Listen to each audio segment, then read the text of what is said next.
హైదరాబాద్ లో lady don మగాళ్ళతో కలిసి గలీజ్ వ్యాపారం. ఈ థంబ్నైల్స్ పెట్టి దాదాపుగా 8 గంటల 18 నిమిషాల 31 సెకండ్ వరకు వార్తను లైవ్ గా టెలికాస్ట్ చేస్తూనే ఉన్నారు. కిలాడి లేడీ గలీజ్ దందా, హైదరాబాద్ లో లేడీ డాన్ అంటూ న్యూస్.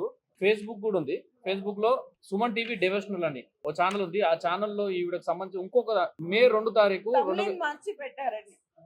అదే న్యూస్ ని 43 నిమిషాల 51 సెకండ్ వరకు ప్రచురించేశారు. నేను 7 నెలల క్రితం హైదరాబాద్ వచ్చానంటే ఆగస్టు 18న. కొన్ని నెలలుగా కొన్ని సంవత్సరాలుగా నేను ఈ దందా నడుపుతున్నానని, మగవాళ్ళని అట్రాక్ట్ చేస్తున్నానని రకరకాల పుకార్లు.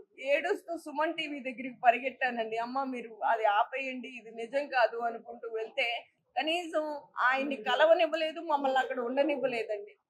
ఏడుస్తూ మళ్ళీ అదేమంటే పోలీసులే ఇచ్చారు సమాచారం, అందుకనే నేను రాశాను అని చెప్పి అంటది. నువ్వు సైడ్ చేసుకుందామని మళ్ళీ రిటర్న్ కేసు పెడుతుందంట నా మీదే. ఇది ఎక్కడ న్యాయం అండి?